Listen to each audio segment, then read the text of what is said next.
Antes de comenzar, me gustaría aclarar que no tengo nada en contra del país de Egipto. De hecho, ni siquiera lo conozco, pero imagino que debe ser un lugar precioso, con una cultura tremenda, historia, países, regiones. Pero el título de este video hace alusión al Egipto espiritual que la Biblia nos habla. Egipto es conocido desde temprano en las referencias bíblicas como Misraim. Misraim es hijo y descendiente de Cam. Dice Génesis 16 que los hijos de Cam fueron Cus, Misraim, Fud y Canaán. Recordemos que Noé maldice a Cam por haber descubierto la desnudez de su padre. Por tanto, toda la descendencia de Cam sería maldita y terminaría siendo enemiga del pueblo de Dios. A Egipto también lo conocemos como ese lugar de turbación, de angustia, de opresión, de ese pasado que nos atormenta y también un lugar de distracción y de idolatría para nuestros corazones. Creo que todos conocemos la historia de Jacob y sus 12 hijos, que más adelante vendrían a formar lo que conocemos como las 12 tribus de Israel. Dice la Biblia que en aquel entonces una gran hambre azotó la región de Canaán y sus alrededores. Por lo tanto, se vieron obligados a buscar en Egipto comida. Al llegar allí, nada más y nada menos se encontraron con José como gobernador de Egipto. Vemos también que todo esto formaba parte de un plan orquestado por Dios desde el principio con un propósito de preservar mucha vida. Llegado José, con sus familiares, con su padre, le manda a habitar en una región específica en Egipto llamada Gosén.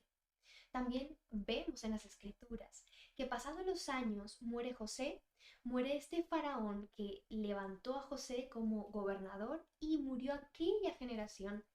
Y los hijos de Israel se reproducían en gran manera, tanto o más que los egipcios. Esto le produce al faraón de aquel entonces miedo, temor de que esta nación, estos extranjeros, se pudieran rebelar contra ellos y tomar represalias. Entonces ellos deciden esclavizarles, ponerle pesada carga y oprimirles, tal cual como Dios se lo había dicho a Abraham en Génesis 15, que esta descendencia innumerable como las estrellas sería oprimida por 400 años. ¿Por qué digo esto?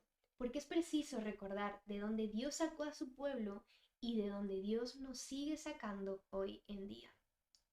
Luego el pueblo, en este estado de esclavitud, clama a Dios, gime y ora para que Dios le envíe un libertador.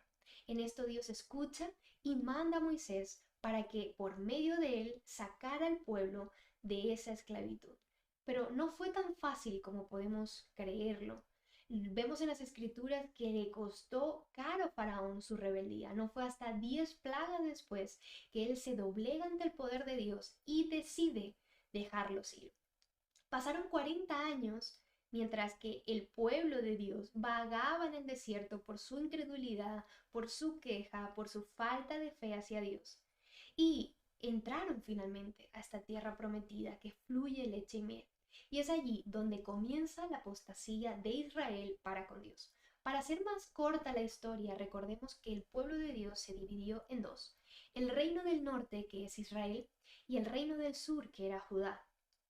Y a lo largo de toda esta historia, los reyes de estas naciones, una y otra vez, hacían lo malo delante de Dios, se rebelaban contra Dios y iban en contra de las leyes que Dios mismo había establecido. Llevaban al pueblo a pecar, a cometer idolatría, a adorar a otros dioses. Y ese fue el caso del rey Joacim. Esto lo encontramos en Segunda de Crónicas, capítulo 36, versículo 5 y 6. Dice la palabra que Joacim hizo lo malo delante de Dios y por esto tuvo una gran consecuencia, que el pueblo iba a sufrir. Veamos lo que dice Jeremías capítulo 25, versículo 11. Es una advertencia y una sentencia de Dios como castigo. Toda esta tierra será puesta en ruinas y en espanto, y servirán estas naciones al rey de Babilonia 70 años. Pero también, a pesar de todo esto, vemos lo bueno que es Dios. Dios en su fidelidad, en su misericordia, en su amor, en su paciencia. Él permanece fiel a lo que él ya había cumplido y no les iba a dejar para siempre. Así como nosotros hoy, que en nuestro pecado, en nuestra necedad, en nuestra infidelidad, Dios sigue siendo fiel. Él iba a ser fiel con su pueblo y les da una palabra de aliento, una palabra de esperanza para que ellos fueran reconfortados. Y esto lo vemos en Jeremías 29, versículos del 5 al 7. Edificad casas y habitadlas, y plantad huertos, y comed del fruto de ellos. Casaos y engendrad hijos e hijas. Dad mujeres a vuestros hijos, y dad maridos a vuestras hijas. Y multiplicaos ahí, y no os disminuyáis. Y procurad la paz de la ciudad a la cual os hice transportar, y rogad por ella a Jehová, porque en su paz tendréis vosotros paz. Amado, esto nos enseña que no importa el lugar donde estemos, no importa ese lugar de esclavitud, no importa ese valle de sombra de muerte, no importa la prueba, pero si tenemos a Dios en nuestros corazones, vamos a tener paz. La paz no significa ausencia de problemas, como creemos muchas veces, sino que en medio de este problema podemos confiar de que nuestras vidas no están a la deriva, sino que las tiene Dios a su poder y a su control. Este Dios que en medio de esas circunstancias nos levanta y nos da la fortaleza. Pero, ¿cómo somos nosotros? ¿Cómo reaccionamos nosotros? O mejor dicho, ¿cómo reaccionó el pueblo de Judá ante esta promesa que hizo Dios? Ellos quisieron tomar la justicia en sus manos, como también nosotros muchas veces lo hacemos. Queremos adelantarnos a los tiempos de Dios, dejar a un lado sus mandamientos, y esto pasa a continuación. Te animo a que puedas leer detenidamente los capítulos del 40 al 44 del libro de Jeremías, porque aquí narra lo que pasa a continuación con el pueblo de Israel. Los principales príncipes de Judá, Joanán y Ismael, quieren conspirar contra aquel gobernador que Nabucodonosor había designado para cuidar a ese territorio. Pero estos matan a Gedalías, a este gobernador, y empiezan a tener temor, empiezan a creer que eso iba a tener consecuencia, que en efecto iba a tener consecuencia. Y ellos van a Jeremías para que orara a Dios y les dijera qué hacer. Sin embargo, ellos ponen la mirada en Egipto. Ahora, Dios les advierte, como siempre Dios nos advierte, antes de tomar una decisión.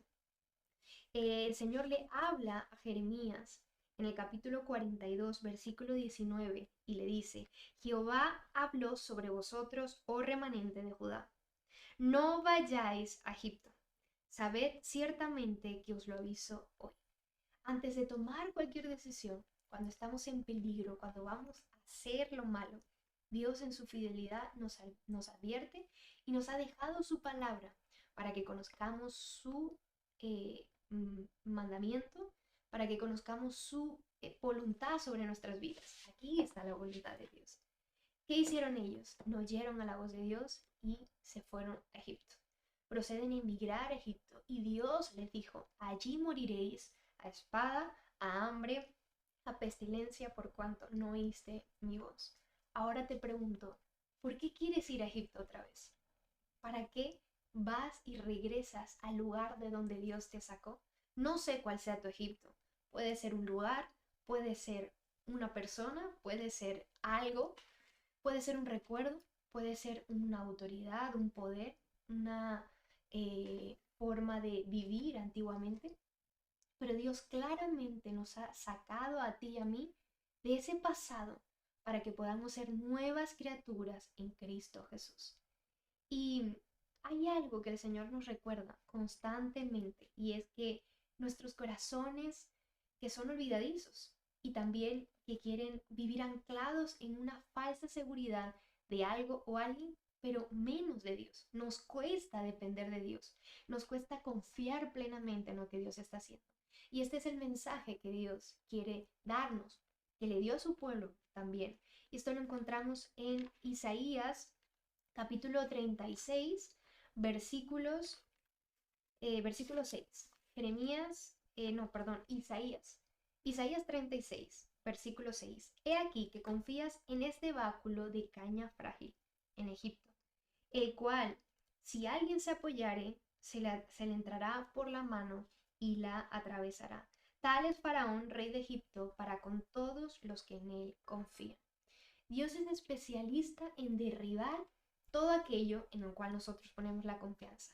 Dice la palabra que Dios deshace como polilla todo lo que el hombre anhela, todo lo que el hombre atesora, en donde ponemos nuestra confianza y refugio. Así que deja Egipto atrás. No hay nada bueno que nos pueda ofrecer. Dios nos dice que pongamos nuestros ojos en Jesús, que es el autor y consumador de nuestra fe, y que continuemos hacia la meta, hacia adelante. Déjame en los comentarios saber cuál es tu Egipto, cómo luchas para salir de allí, pones tu confianza en Dios o en los hombres.